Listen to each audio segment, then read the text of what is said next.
اور تیسری بات فرمائی وَلَا تَقْرَبُوا الْفَوَاحِشَ مَا ظَهَرَ مِنْهَا وَمَا بَطَنَ، اور فرمایا کہ بے حیائی سے بچو، بے غیرتی، جس معاشرے میں بے حیائی آتی ہے زنا آتا ہے، زنا آتا ہے نسل تباہ و برباد ہو جاتی ہے، خاندان ٹوٹ جاتا ہے، خاندان بکھر جاتا ہے۔ ہمارے مسائل اور ہیں، ہماری پریشانی ہماری بددیانتی، کھوٹ، جھوٹ کی وجہ سے کچھ نہ کچھ ہمارا فیملی سسٹم پھر بھی موجود ہے، لیکن یورپ تباہ ہو چکا ہے، مغربی ملک تباہ ہو چکے ہیں کہ ان کا فیملی سسٹم ٹوٹ چکا ہے، وہاں نہ کوئی ماں ہے، نہ کوئی باپ ہے، نہ کوئی بھائی ہے، نہ کوئی بہن ہے، نہ کوئی بیٹی ہے، نہ کوئی بیوی ہے، وہ انتہائی کرب کا شکار ہے۔ مجھے ڈاکٹر ملا، میں امریکہ سے آیا ہوا تھا، رائمنڈ ملا، میں نے کہا تم کس چیز کے ڈاکٹر؟ میں بچوں کا ڈاکٹر ہوں، نفسیاتی مریض۔ میں نے کہا ہے بچے بھی نفسیاتی مریض ہوتے ہیں؟ کہ اتنے مریض ہیں کہ میری لسٹ 6 مہینے بعد ڈیٹ ملتی ہے، میری لسٹ میں 6 ماہ بعد اس کا نمبر آتا ہے، اتنے مریض ہیں لائن۔ میں نے کہا اس کی کیا وجہ ہے؟ کہا ماں باپ نہیں ہیں۔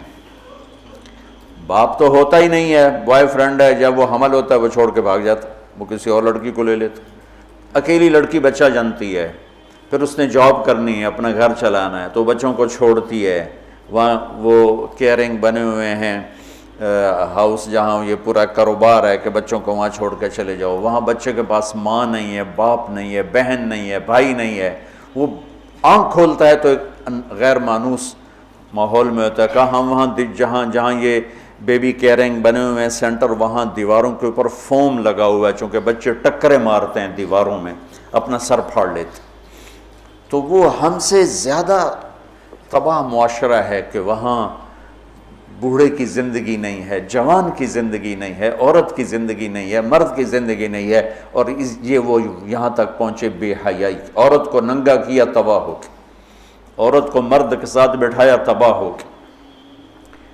میرے رب نے حد فاصل کرا، عورت الگ جنس ہے، مرد الگ جنس ہے، عورت کے لیے گھر کی زندگی ہے، مرد کے لیے بازار کی زندگی ہے۔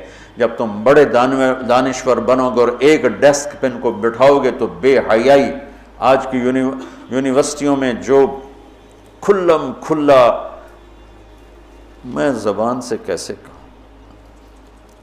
اپنا ہی پیٹ ننگا کرنے والی بات، اور میرا رب کہہ رہا ہے لا تقربوا الفواحش ما ظہر منہا وما بطن، کہ بے حیائی کے قریب نہ جاؤ، بے حیائی کے قریب نہ جاؤ۔ کہ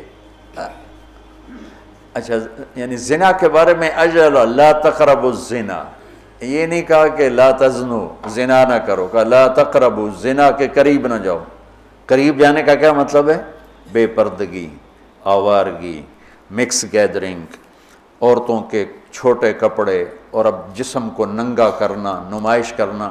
یورپ کی عورت بیچاری کو تو پتہ نہیں ہے، وہ نہ ماں ہے، نہ بیٹی ہے، نہ بہن ہے، نہ بیوی ہے، وہ ایک ٹیشو پیپر ہے، استعمال کر کے پھینک دیا جاتا ہے۔ مغرب کی عورت انتہائی مظلوم ہے، دیکھنے میں وہ نظر آ رہا ہے آزادی نہیں ہے، اللہ کی قسم کربناک زندگی ہے، کربناک زندگی۔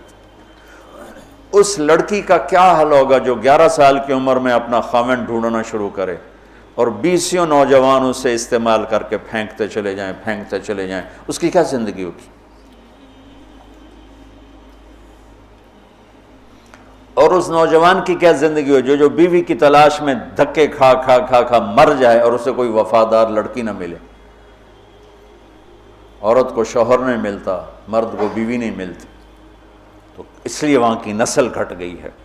تو میرا رب کہتا ہے لا تقربوا، لا تقربوا کا مطلب ہے کہ جو چیزیں بدکاری کو ہوا دیتی ہیں وہ ہے مرد عورت کا کھلا اختلاف، عورت کی بے پردگی، اور عورت کا کپڑوں سے باہر آ جانا، مرد پورے کپڑوں میں اور عورتیں ٹانگیں ننگی کرتی جا رہی ہیں، رانیں ننگی کرتی جا رہی ہیں، بازو ننگی کرتی جا رہی ہیں، کوئی تو عقل کی بات ہو۔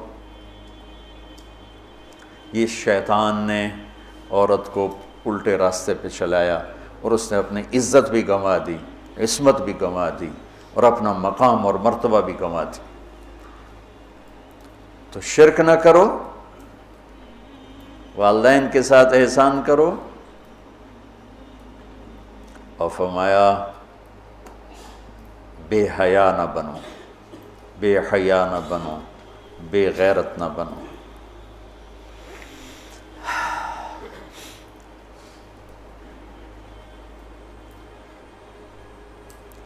اور لا تقتلوا النفس التي حرم اللہ الا بالحق ذالکم وصاکم بہ لعلکم تعقلون۔ یہاں ایک وصیت پوری ہو جاتی ہے، اور کسی کو قتل ناحق نہ کرو، قتل ناحق۔ من یقتل منکم متعمدا، من یقتل مؤمنا متعمدا فجزاؤہ جہنم خالدا فیہا غضب اللہ علیہ ولعنہ وعد لہ عذابا عظیما۔ اللہ نے پانچ عذاب سنائے ہیں۔ جو کسی مسلمان کو جان بوجھ کے قتل کرے گا اس کی جزا ہے جہنم، خالداً فیہا، ہمیشہ رہے گا، غضب اللہ علیہ، اور اللہ اس پہ غضب ہوگا، ولعنہ، اور اللہ کی اس پہ لعنت ہوگی، وعد لہ عذابا عظیم، اور اس کے لیے عذاب عظیم تیار کیا ہوا ہے۔ عمر بن عبدالعزیز کا انتقال ہونے لگا تو بلا کے رجا سے کہا 3 بادشاہوں کو قبر میں اتارا، عبد الملک کو، ولید کو، سلیمان کو، تہجد گزار، شب بیدار، روزے دار، قرآن کی تلاوت کرنے والے، زنا سے پاک، شراب سے پاک، فحاشی سے پاک، آوارگی سے پاک۔ لیکن فرمایا میں نے دیکھا ان کے چہرے کالے سیاہ ہو گئے، اور ان کے چہرے قبلے سے یوں ہٹ گئے۔ کیا تھا؟ ظالم، خون بہایا۔ سلیمان کی میت کو قبر کے قریب کیا تو ہلنے لگی، تو اس کے بچوں نے کہا ہمارا ابا زندہ ہے۔ عمر بن عبدالعزیز نے فرمایا زندہ نہیں، عذاب قبر شروع ہو گیا ہے، قبر میں جانے سے پہلے ہی عذاب قبر شروع ہو۔ بل عجل اللہ بالعقوبہ۔ ان کا ایک جرم تھا تینوں کا، ظالم، ظلم، خون پانی کی طرح بہایا۔ تو میرا اللہ کہتا لعنت ہے اس پر جو قتل کرے گا، غضب ہے اللہ کا جو قتل کرے گا، ہمیشہ جہنم میں جلتا رہے گا جو قتل کرے گا، اور عذاب عظیم ہے جو قتل کرے گا۔ تو یہ ذالکم وصاکم بہ لعلکم تعقلون، اللہ تمہیں یہ وصیت کر رہا ہے تاکہ تمہیں عقل آئے۔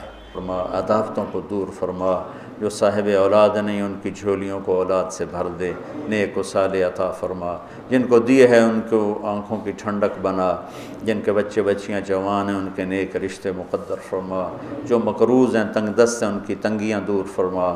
یا اللہ ہم سب سے راضی ہو جا، وصلی اللہ تعالی نبی الکریم۔